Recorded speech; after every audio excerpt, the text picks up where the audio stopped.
Hello everyone, it's time for a new video, and today is going to be my May wrap up. So again, just like in my last two videos, I'm going to have some important links in the description box to support the Black Lives Matter movement. So last month I was participating in the Asian Readathon and the Ramadan Readathon, and I was trying to read mainly books by Muslim authors and Asian authors. I just wanted to mention something that a lot of Black booktubers have been talking about and have talked about so many times before, and generally people of color have talked about so many times before, and that is just to support books by authors of color and just marginalized authors in general all the time, all year round. Not only when there's Pride Month or Black History Month or when there's a tragedy. Even saying it is like, why isn't it obvious? Yes, I participated in those readathons not because I just want to take 1 month to read books by Asian authors and Muslim authors, but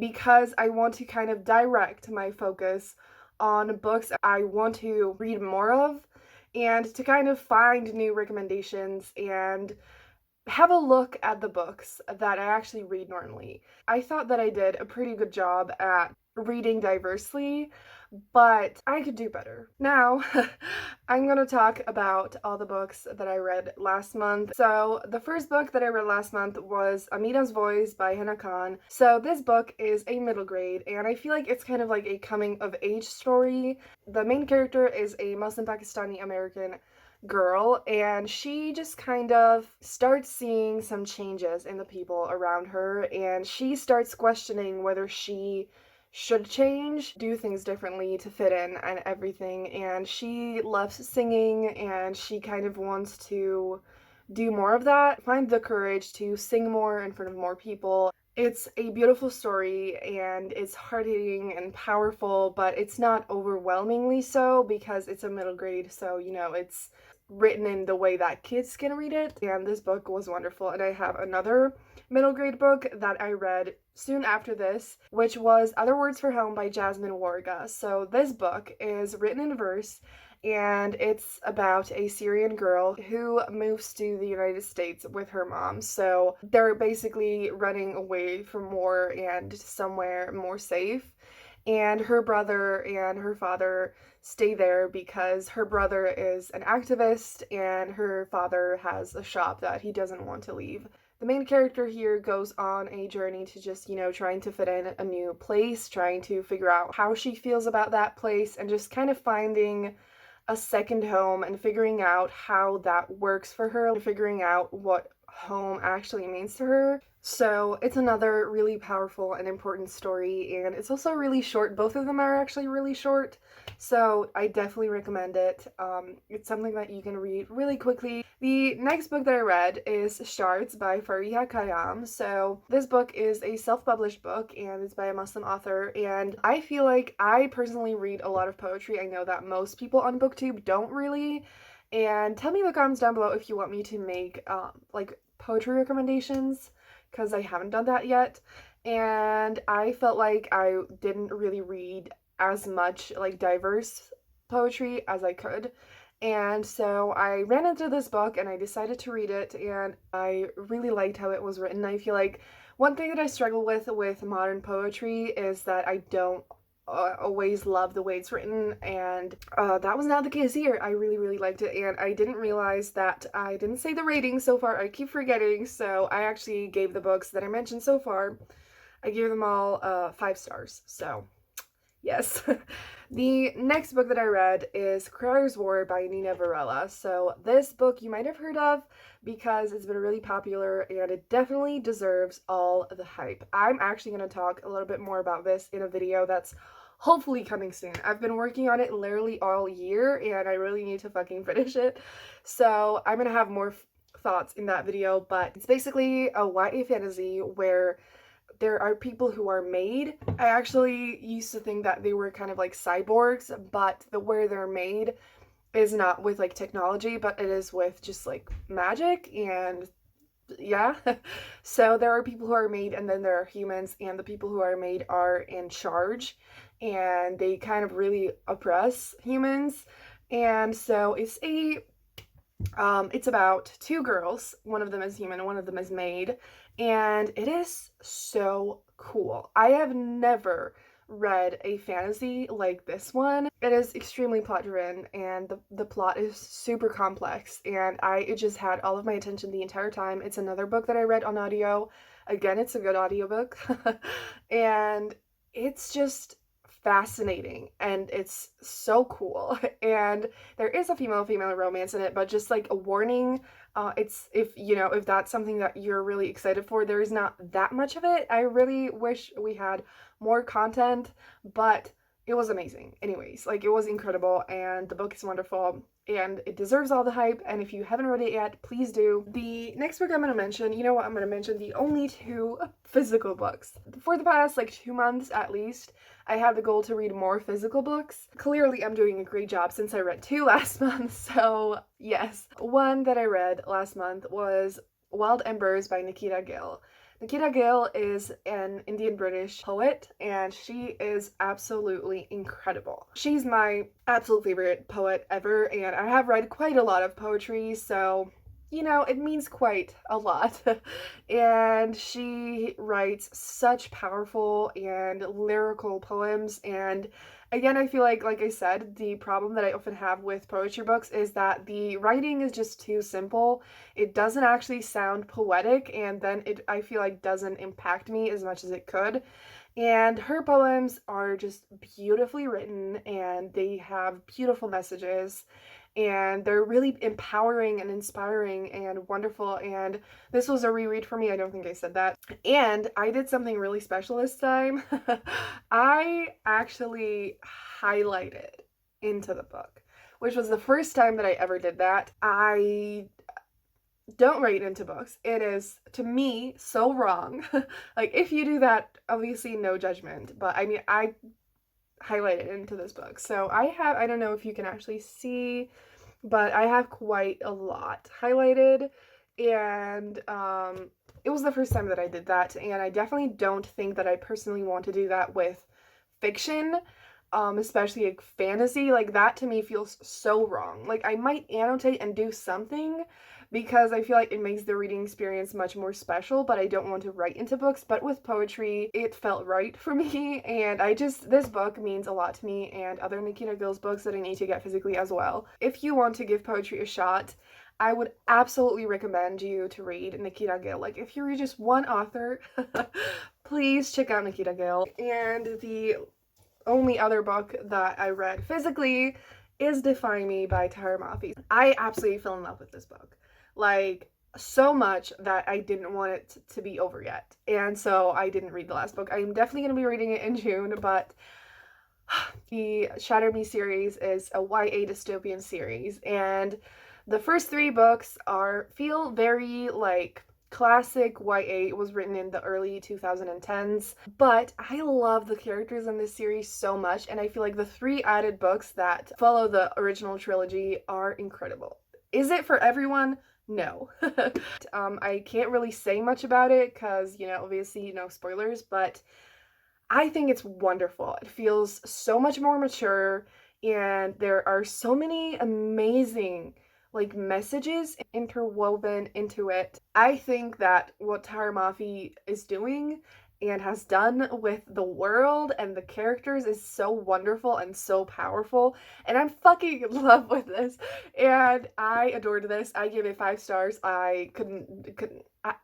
It wasn't a question. This was like a 1,000,000-star type of a book. I know that I'm gonna adore the last book, and I need to talk to someone about it. Talk to someone who actually enjoyed it. And yeah, the next book that I read is The Kingdom of Bag by Mary Lou. This book is going to be featured in yet another video that's hopefully coming soon. So again, I'm going to talk about that more there. But holy shit.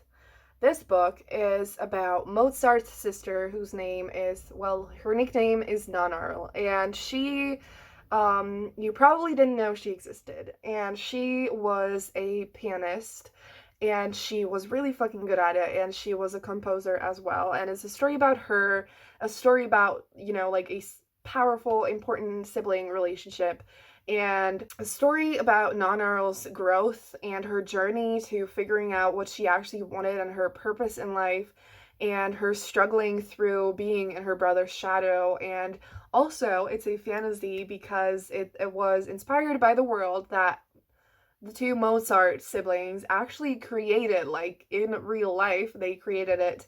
And so Mary Lou took inspiration from the world that they created, which was called Kingdom of Beck. And it's so unique and it's really, really magical and wonderful. And it's such a powerful story. Like, I have been reading so many books. A book has to be really, really special for me to think about it constantly after reading it instead of getting, distracted by all the books that I'm reading afterwards. And this book has stuck with me, and I think it's going to stick with me forever. And it's an extremely powerful story, and I really recommend you read it. And yeah, the next book I read is Trade Me by Courtney Milan, which is a book that I've been meaning to get to for so long, and I'm so freaking happy that I did. It was absolutely incredible. Again, obviously, I gave The Kingdom of Back 5 stars. I also gave this book 5 stars. Loved it so much. So, this is actually a new adult romance, but I feel like from the majority of books in that genre, it's different. I feel like it's new adult done the best that it can be done. And I loved the writing, I adored the characters, and when it comes to the plot, briefly, it's basically about the hero in the book is a billionaire and the heroine is poor, and they kind of have a class together in college, and they decide to do a trade where basically they switch their lives a little bit, and they like switch apartments and their car. And oh my god, I loved this. There is a little bit of fake dating in it, and I'm so invested in their relationship, and this book needs more love. Courtney Milan is so underrated, and I love her so much. Please check out her books, and this one is incredible. The next book that I read is Clatwing Land by Elizabeth Acevedo. This book is about two sisters who don't know that the other one exists, and they are dealing with the loss of their father, and there's also a really cute sapphic romance in it, and I really, really enjoyed it. It was a really powerful and important story, and I gave it 4 stars. It wasn't completely a 5-star for me, but I absolutely loved this book. It's written in verse, and the audiobook is actually the way that I listen to it yet again, and it's narrated by Elizabeth herself, who has a wonderful voice. The next book that I read is Leather and Lace by Rebel Carter, which is a female-female historical romance, something that we definitely need more of, and it's pretty short, and I gave it 5 stars on Goodreads, and I kind of did a mini review where I said that it's more of a like 4 to 4.5 stars, but I just really liked it. And the thing is, this book is very low on angst. The stakes are almost non-existent. Basically, the story is just that the main character actually gets pregnant before the book starts, and her mom wants her to get married to a man as soon as possible, and she really doesn't want to, and so she has dealt with a lot of shit from her mom, who's super toxic and terrible. And so she kind of, in this book, just gets the love and support that she deserves. And so if you just want a really tender and sweet love story, I would really recommend it. There is not really much build-up between the two of them, and everything is really easy. But I think if you know that and go into the book knowing that and not expecting high stakes and just want to read a sweet, lovely, tender story, I would really recommend it. The next book that I read is Let Me Tell You This by Nadine Aisha Jasad, which is another poetry book actually, and it's by a Muslim author, and it's a really, really powerful collection of poetry yet again. It deals a lot with the topic of racism and identity, and I would really, really recommend it. And then I have books that I talked about and will talk about in a video, so I'm not going to spend too long discussing these because this video has been way too long already. So basically, there are books that I read for the Contemporary-a-thon vlog, which is up on my channel, so if you want to hear more thoughts about them, I'm going to pop that video on the screen. So that is Fix Her Up by Tessa Bailey, Temptations of a Wallflower by Ava Lee, and More to the Story by Hannah Khan. So if you don't want to watch that video and you want to hear more about those books, they're always linked down below to Goodreads so you can read more about them. And then I have 4 books that I read for a video that I haven't uploaded yet, but it will definitely be in the next few days, so stay tuned for that if you want to hear more of my thoughts on those. They are really good. Yes, so that is The Midnight Lie by Mary Rudkowski, which is a YA fantasy, and it has a sapphic romance in it, and it's wonderful. I fucking loved it. The next one is Meet Cute Club by Jack Harbin, which is another absolutely wonderful book that is an own voices male romance, and it's a love letter to romance books, and it's about a romance book club, and it's just so wonderful and amazing, and you need to read it. And yes. The next book is The Henna Wars by Adiba Ayurdar, which is a sapphic romance, and the main character is Muslim and she's a lesbian, and she kind of deals with coming out and falling in love. And the last book that I read for that is The Tourist Attraction by Sarah Morgenthaler. So this book I didn't love. I gave it 3 stars, but this book is an adult romance and it's set in Alaska, and the setting is really nice. I just wasn't really invested in the romance. But yeah, so those are the books that I read last month. Again, they're all linked down below if you want to read more about them. And I'm gonna quickly end this video because it's way too freaking long. So yeah, that's gonna be it for this video. Have a good day, and I'm gonna see you soon in another one. Bye!